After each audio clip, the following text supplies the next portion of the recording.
Hi friends, எப்படி இருக்கீங்க எல்லாரும்? நம்ம குழந்தைங்களுக்கு இப்போ இங்கிலீஷ் ரீட் பண்ண தெரிய மாட்டுது. இந்த மாதிரி ரீட் பண்ண சொல்லி கொடுங்க.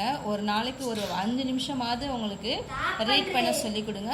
ஸ்டெப் இன்டு இங்கிலீஷ்னு சொல்லிட்டு நம்ம பசங்களுக்கு நான் இப்போ சொல்லித்தரேன். அதே மாதிரி நீங்களும் இந்த வீடியோ வச்சு சொல்லிக் கொடுங்க. பசங்களுக்கு நல்லா டெவலப். இப்போ கவர்மெண்ட் ஸ்கூலில் படிக்கிறவங்க, ப்ரைவேட்டில் படிக்கிறவங்க எல்லாருக்குமே கொஞ்சம் திணறலாக தான் இருக்கிறாங்க படிக்கிறதுக்கு இங்கிலீஷு, தமிழ். நீங்கள் இதை ஃபாலோ பண்ணுங்கள், டெய்லி ஃபாலோ பண்ணுங்கள். 5 வேர்ட்ஸ் அவங்கள படிக்க சொல்லுங்கள். ரீட் பண்ணி தமிழில் 5, இங்கிலீஷில் 5. ஏன்னா இங்கிலீஷ் தெரிஞ்சால் தமிழ் தெரிய மாட்டேங்குது, தமிழ் தெரிஞ்சால் இங்கிலீஷ் தெரிய மாட்டேங்குது. அதனால் நான் ஒரு நாளைக்கு 5 அவங்கள படிக்க சொல்லுங்கள். நம்ம பசங்களை அவங்க இம்ப்ரூவ்மெண்ட் ஆயிடுவாங்க. இப்போ நான் ஸ்டெப் உங்களுக்கு சொல்லித்தரேன். ஏபிசிடி ஃபஸ்ட்டு அவங்களுக்கு எப்போவுமே ஏபிசிடி தெரிஞ்சிடும். ஏபிசிடி ஆக்சுவலாக எல்லாருக்குமே தெரியும், சிலருக்கு தெரியாதுன்னு இல்லை. எல்லாருக்குமே இங்கிலீஷ் ஏபிசிடி தெரியும். அடுத்தது நம்ம இதுதான் பார்க்க போகிறோம். பேக்கு இது சின்ன சின்ன வேர்ட்ஸ். அதுக்கு முன்னாடி நம்ம வவல்ஸ் பார்ப்போம்.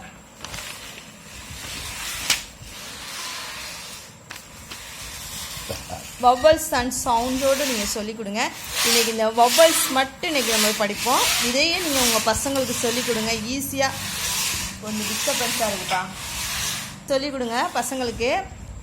ஏ, இ, ஐ, ஓ, யூ. நம்மலாம் அப்போ போர்டில் எழுதி போடுவாங்க வவல்ஸ்னால் என்ன, சவுண்டு எப்படி வரும் சொல்லணும் அதை அப்படின்னு. இப்போ ஏன்னு சொன்னால் ஆ.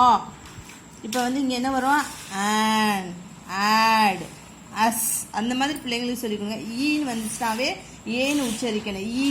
அப்போ ஈ. ஏன்னா எக்கு, என்ட்டு அந்த மாதிரி சொல்லிக் கொடுங்க. ஐன் அப்படின்னா ஈன்னு வரும். அப்போ இன், இஃப், இட், இங்கு. ஓகே, இந்த மாதிரி ரீட் பண்ண சொல்லுங்கள் பசங்களா. இப்போ ஓ ஃபஸ்ட்டு இதை மட்டும் சொல்லிக் கொடுங்க. ஃபஸ்ட்டு ஏனா எப்படி வரும், ஈனா என்ன உச்சரிக்கணும், ஐனா என்னென்ன உச்சரிக்கணும், ஓனா ஆ அப்படின்னு உச்சரித்தோம்னா அடுத்து இங்கே என்ன சென்டென்ஸ் கொடுத்தீங்கன்னா ஆக்ஸ், ஆன், ஆர், ஆஃப் அப்படின்னு. ஆஃப் இந்த வேர்ட்ஸை வச்சு தான் நம்ம ரீட் பண்ணவே போகிறோம். யூ, யூனா ஆ. அப்போ யூபி என்ன சொல்கிறாங்க, அப். யுஎஸ், அஸ் அப்படின்னு இதே மாதிரி ரீட் பண்ண சொல்லுங்கள். இன்றைக்கி ரீட் பண்ணி சொல்லுங்கள். இதே நாளைக்கு தமிழ் வேர்ட்ஸ் அவங்கள்ட்ட காமிக்காதீங்க, இங்கிலீஷ் வேர்ட்ஸ் மட்டும் கேளுங்க. அப்போ இங்கிலீஷ் வேர்ட்ஸை சொல்லிவிட்டு தமிழ் வேர்ட்ஸை கேளுங்க. அதுக்கப்புறம் இந்த ரெண்டு வேர்ட்ஸாக அவங்கள ரீட் பண்ண சொல்லுங்கள். நம்ம டெய்லி ஒரு 5 இது நான் உங்களுக்கு அனுப்புகிறேன். உங்களுக்கு வேணும்னா இதை நீங்கள் பிரிண்ட் எடுத்து வச்சுக்கோங்க. பிள்ளைங்களை 7th படித்தாலும் 6th படித்தாலும் நீங்கள் டெஸ்ட் பண்ணி பாருங்கள். வீட்டில் இருக்க அம்மாமாருங்க டெஸ்ட் பண்ணி பாருங்கள். பிள்ளைங்க படிக்கிறாங்க, மனப்பாடம் பண்ணுறாங்க, அதுலேயே நீங்கள் விட்டுறாதீங்க பிள்ளைங்களை. நீங்கள் டெஸ்ட் பண்ணி பாருங்கள். இது மாதிரி வீடியோவில் எடுத்து ஒரு ஜெராக்ஸ் கடையிலே போய் நீங்கள் இந்த வீடியோவில் 5 இதுவாக சின்ன பிள்ளையிலேருந்து நீங்கள் பேசிக்காக சொல்லி கொடுத்துட்டீங்கன்னா எல்கேஜி, யூகேஜி படிக்கிற பிள்ளைங்க 1st ஸ்டாண்டர்ட் 5th வரையுமே இதை கண்டினியூ பண்ணுங்க. ஏன்னா பிள்ளைங்க தெரிகிற மாதிரி இருக்கும், ஆனால் அவங்களுக்கு உள்ளே நம்ம ரீட் பண்ணி சொல்லும்போது அவங்களுக்கு தெரியாது.